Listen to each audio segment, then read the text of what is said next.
What's up, you guys? So, as you can tell by the title of this video, I was thinking about this last night at the time of this recording. So, the whole Cybertron anniversary capsule that Walmart was doing this year, it got canceled. It got cut short. We only got, what was it, 2 or 3 releases out of that whole subline. We were supposed to get, I think, 2 more deluxes of another Voyager and a leader class 2, which might have been Vector Prime with some extra weapons, but we're not sure on that. I don't think we know what that leader class was going to be yet right now. But if we do get word on that, I'm going to do a video on it, as always. And I'm just thinking, you got all these different anniversaries for G1, Beast Wars, yada, yada, yada. And the first time Cybertron gets its own anniversary line, Walmart's gotta cut it short. Like, I don't know exactly what happened with this line, like who canceled what and where the decisions were made and who made those decisions. But fact of the matter is, they canceled more than half of this line. And I'm sitting here as somebody who grew up on Unicron Trilogy and Cybertron and these characters. I'm sitting here like, WTF, I don't want to deal with stuff like this. I just want to get my anniversary figures, feel like I'm represented in the Transformers fandom with Hasbro and the redos for characters, and that's that. And all we got was Sideways and Excellion. I mean, let's analyze those two figures. I haven't gotten them. I'm just going by images and reviews that I've seen. So Sideways, I have the original deluxe. And you compare it to that original, I mean, sure, it's got ankle pivot, the new figure, but that old figure, in terms of details, paint, sculpt, and engineering, just seems a hell of a lot better than that new figure. And you look at Excellion, who was just a repaint of the Hotshot Legacy figure from last year. And, I mean, it's cool, but I don't know, I wasn't really clamoring for an Excellion repaint. I think there's a lot of other cooler repaints that they could have done with that Cybertron Hotshot mold, like Shattered Glass Goldbug, or Classics Bumblebee, or I'm probably forgetting a few. Maybe what was that one? Was it Breakdown or Breakaway from the 2007 movie Toyland? They could have done that repaint too. That would have been pretty dope. But yeah, I mean, they just kind of settled for the one that I think, I wouldn't say it was less popular. I think Excellion is the most popular Cybertron Hotshot repaint, but I don't think a lot of people were clamoring for it because the original figure was still really well done. For Excellion. For Hotshot, I think the new figure is better, but that's just me. So those were the two figures that were released. Not really like too groundbreaking or out of the ordinary type Hasbro Generations figures for today's standards. So it just is what it is. They're kind of releases that came and went for me personally. But we were supposed to get Red Alert. I think we were also supposed to get Skywarp repainted from the new Cybertron Starscream mold last year. And again, we were going to get a leader class figure. I may be forgetting some other releases that were canceled, but those are the 3 that I can remember.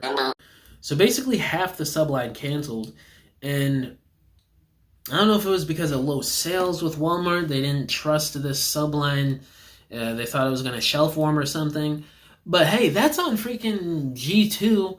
Like, I don't know why you would dedicate a whole Walmart subline to a bunch of D-list canceled G2 repaints from 30 years ago and expect that to be some big seller. And surprise, surprise, it wasn't. It basically shelf warmed. I don't know if I can think of any rare sort of figure from that G2 subline in 2023. Maybe that Dead End? I think he might have been rare, but I could be misremembering things. But yeah, everything basically shelf-warmed. And you look at the Velocitron subline. Okay, you base a whole subline for Walmart off of a planet, a speed planet that, outside of hardcore Transformers fans, not a lot of Transformers fans probably know. And a lot of those characters, if we're looking at the broader scope of Velocitron and Speed Planet, who the hell was asking for a G1 hauler, a weird D-list Constructicon repaint from, was it Inferno or Grapple? who would be asking for that in a Velocitron subline? People would be wanting stuff more like Override and Cosmos, even though Cosmos, he's not from Velocitron. That was another random one that really shouldn't have been in that line. But, you know, again, it was a new mold of a character that needed the update. If you just made that subline more of characters that people were actually asking for, not a bunch of repaints just to fill in a subline, then maybe that would have done better too. Like, I just don't know what their reasoning here is. I think this would have been their strongest subline with Walmart in recent years, or basically ever, because I don't think those Netflix sublines were very good. It was mainly just boring repaints of figures you already had in the main line, which clogged the shelves, which was awful. I think this 20th anniversary Galaxy Force subline would have been the best Walmart exclusive subline if it wasn't cut so short. And the subline was already made pretty short as is. He only had, I think, 3 deluxes, I think 1 Voyager, and 1 Leader as well.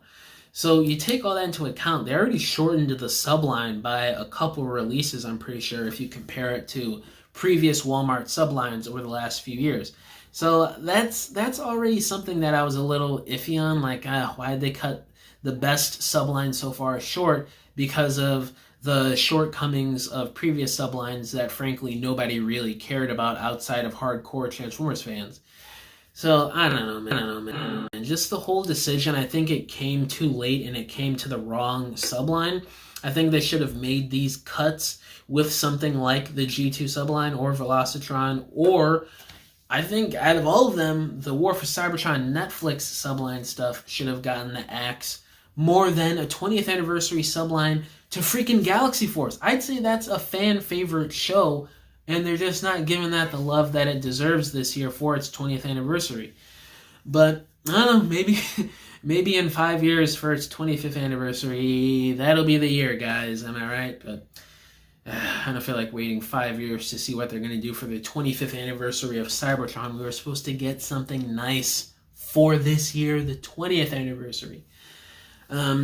But who knows, maybe we're going to get some more answers on the canceled figures in this subline, why it happened, and who made this decision to cancel them in the first place. Was it Hasbro, or was it Walmart? If I had to guess, in my opinion, I don't know, I'd have to go...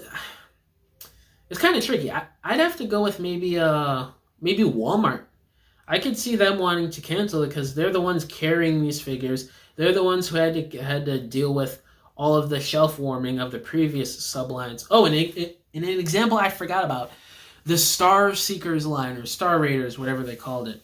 I don't know why they renamed it Star Raiders, but that was another subline that was kind of just there. Why did we need a Leader Class Thundertron? The Voyager Class 1 was just fine. I really don't see any accessories that came with that Leader Class to warrant that getting a release.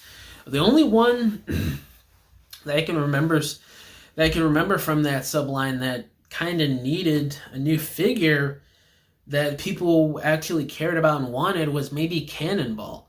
Like, you know, he's an actual Star Seeker.